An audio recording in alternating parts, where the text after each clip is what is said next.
Bismillahirrahmanirrahim. Assalamualaikum warahmatullahi wabarakatuh. Alhamdulillahi rabbil alamin.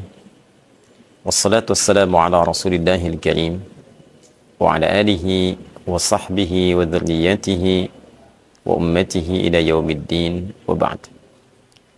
Saudara-saudariku, semoga kita semua sampai dengan detik ini, di sore hari ini menjelang berbuka waktu Indonesia bagian barat, senantiasa mendapatkan kemuliaan di sisi Allah Subhanahu wa taala, diberikan kesehatan terbaik, dan tentu yang paling kita harapkan diterimanya amal ibadah kita yang telah kita rangkai sejak awal menunaikan ibadah puasa sampai detik ini.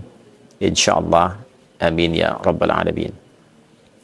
Saudara-saudariku, di antara amalan sunnah yang sangat dianjurkan oleh Nabi Sallallahu Alaihi Wasallam pada rangkaian penunaian ibadah siam, khususnya di bulan Ramadan, adalah ibadah sahur.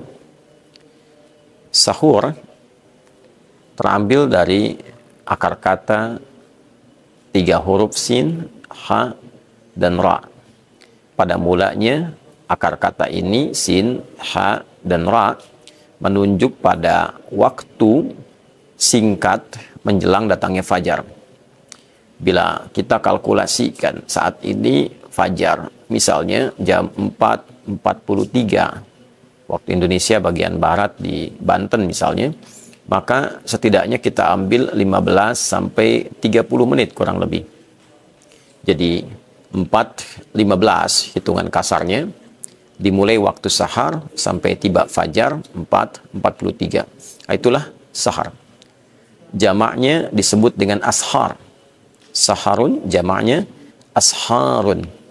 Di dalam Al-Quran, Allah memberikan sifat mulia, memuliakan segolongan orang yang mengkhususkan amalan istighfar, permohonan ampunan dan taubat di waktu sahar.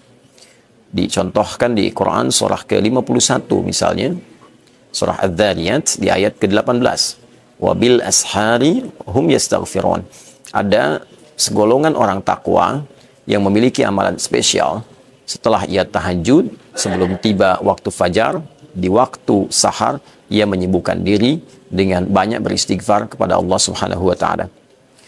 Allah juga mengelompokkan orang-orang yang gemar beristighfar di waktu singkat menjelang fajar pada kelompok yang spesial, bahkan disandingkan dengan orang-orang yang memiliki kekuatan sabar dalam menghadapi musibah, orang-orang yang gemar berinfak, orang-orang yang khusyuk dalam ibadah. Di Quran surah ke-3 Ali Imran di ayat ke-17 kita mendapati keterangan itu. Misalnya saat Allah berfirman, as-sabirina was-sadiqina wal-qanitina wal-munfiqina wal-mustaghfirina bil ashar. Ada golongan orang-orang yang imannya cukup kuat. Mereka itu orang-orang yang mampu bersabar dalam setiap ujian kehidupan. Orang-orang yang mampu membenarkan dan mengamalkan setiap apa yang Allah dan Rasulnya beritakan. Orang-orang yang khusyuk dalam ibadah. Orang-orang yang gemar berinfak. Dan orang-orang yang giat beristighfar, memohon ampunan pada Allah di waktu sahar. Sahar, waktu singkat menjelang fajar. Aktivitas yang dikerjakan di waktu sahar disebut dengan sahur namanya. Sekali lagi, aktivitas yang dikerjakan di waktu sahar disebut dengan sahur. Karena itu, jika disandingkan aktivitas ini dengan makan sebelum menunaikan ibadah puasa, menjadi bagian sunnah yang diisyaratkan juga dalam Al-Quran.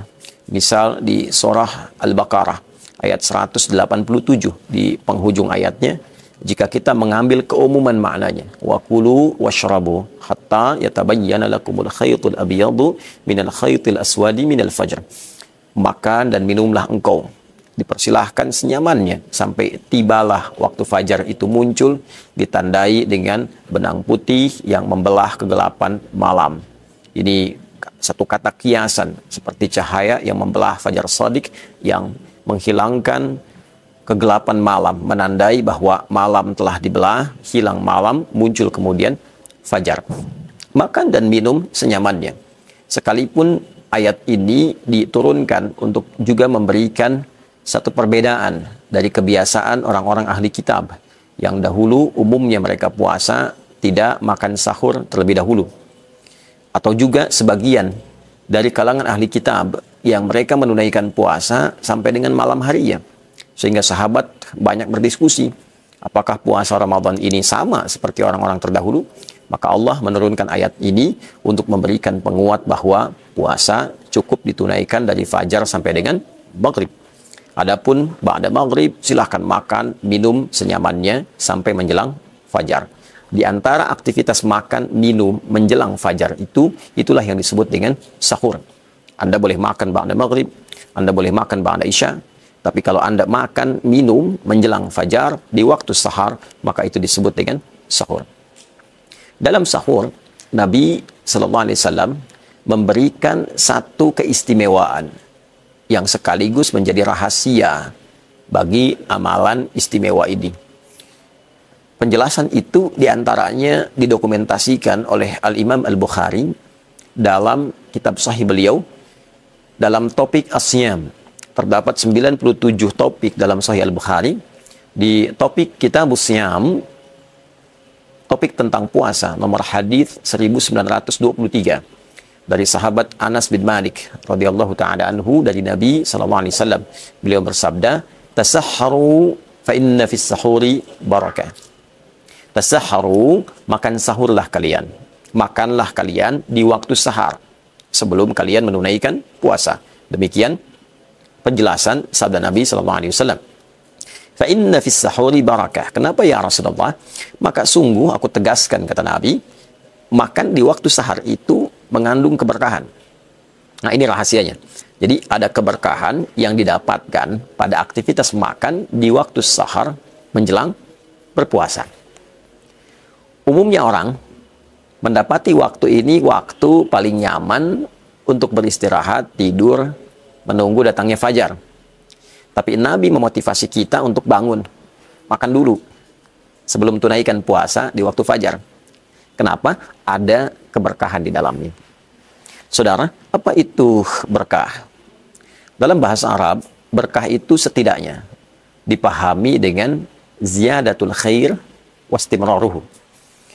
Bertambahnya nilai-nilai kebaikan disertai dengan konsistensi dalam penunaiannya. Bertambahnya nilai kebaikan disertai dengan konsistensi dalam penunaiannya.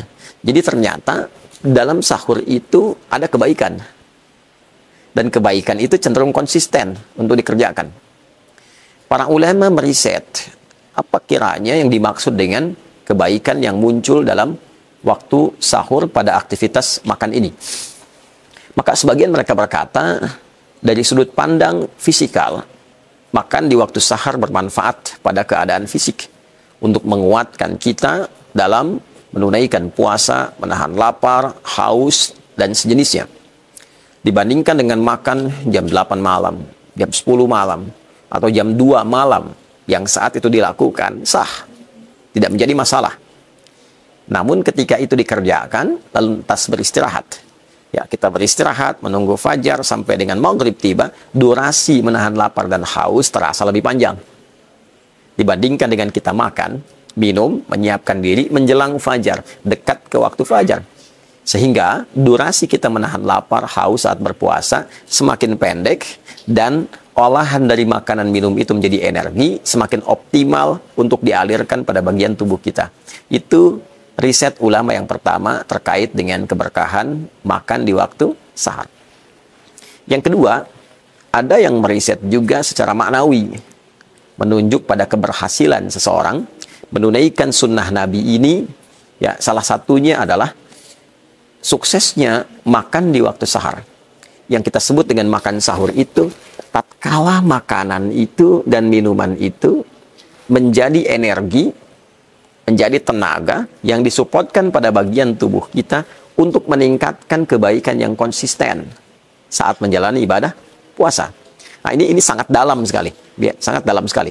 Jadi ada orang boleh jadi dia makan, minum di waktu sahar, dia ikut sahur, bahkan makannya banyak, minumnya banyak. Dia tiba kemudian waktu fajar, Tapi sayangnya, antara fajar sampai ke maghrib ini, ternyata makanan itu tidak terolah menjadi energi yang mendorong pelakunya berbuat baik.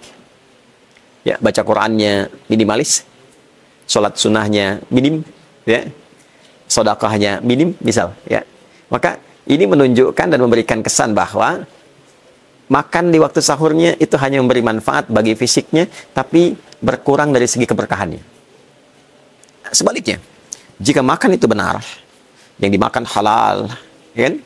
Cara mendapatinya halal, thayyib, kualitasnya benar, menyehatkan buat tubuh, walaupun sedikit yang dimakan, maka ciri keberhasilan sahur itu dia bisa menghasilkan energi yang meningkatkan pelakunya untuk bisa bersemangat menunaikan ibadah dan ragam kebaikan lainnya.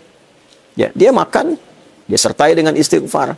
Begitu dimulai waktu puasa, yang terjadi, bacaan Quran dia meningkat, zikir dia meningkat, istighfar dia meningkat, sholat dia meningkat, bekerjanya semangat. Ya, dulu waktu ada operasi militer, ya, di zaman Nabi, Perang Badar itu kan berlangsungnya di waktu puasa. Dan banyak sekali operasi-operasi militer dalam konteks bertahan ketika diserang oleh musuh pada umumnya, itu banyak terjadi di waktu puasa. Ya, bahkan kemerdekaan kita Indonesia, jangan lupa, kita merdeka, Negara Kesatuan Republik Indonesia mendapatkan kemerdekaannya itu di waktu Ramadan. Dan deklarasinya hari Jumat, ya, di bulan Ramadan. Jadi sesungguhnya makan sahur itu melahirkan energi yang luar biasa untuk segala perbuatan baik. Fisik baik, intelektual baik, spiritual baik. Itulah yang dimaksud fa inna fis sahuri barakah. Untuk itu ada baiknya di detik ini kita mencoba mengevaluasi, saya pribadi, kita semua, pertama saling mendoakan, kedua saling mengevaluasi pada diri kita. Apakah dalam sahur itu sekedar makan, sekedar minum, atau dalam sahur itu ada sunnah yang berlaku, ada keberkahan yang bekerja, mendorong kita untuk terus semangat dan optimis berbuat kebaikan. Yang terpenting di balik itu semua adalah niat kita mengerjakan sahur untuk mengikuti sunnah Nabi Sallallahu Alaihi Wasallam. Jadi kalau ada yang bertanya bagaimana caranya kita mengonversi sahur sehingga jadi energi yang baik, pertama niatkan untuk mengikuti sunnah Nabi Sallallahu Alaihi Wasallam. Yang kedua, yang paling penting adalah berdoa kepada Allah, minta supaya diberikan kemampuan, ditolong oleh Allah yang dengan itu bisa meningkatkan ibadah kita. Di antara doanya, Allahumma a'inni ala dzikrika wa syukrika wa husna ibadatik. Ya Allah, mohon tolong hamba untuk meningkatkan zikir kepadamu, banyak bersyukur kepadamu, meningkatkan ibadah kepadamu. Semoga bermanfaat. Maafkan saya, adi hidayat untuk semua. Allahumma taqabbal minna innaka antas sami'un alim wa tub 'alaina innaka antat tawwabur rahim. Rabbana atina fid dunya hasanah wa fil akhirati hasanah wa qina adzabannar. Wa sallallahu ala sayyidina Muhammad wa ala alihi wa sahbihi ajma'in. Wa akhiru da'wana alhamdulillahi rabbil alamin. Wassalamu alaikum warahmatullahi wabarakatuh.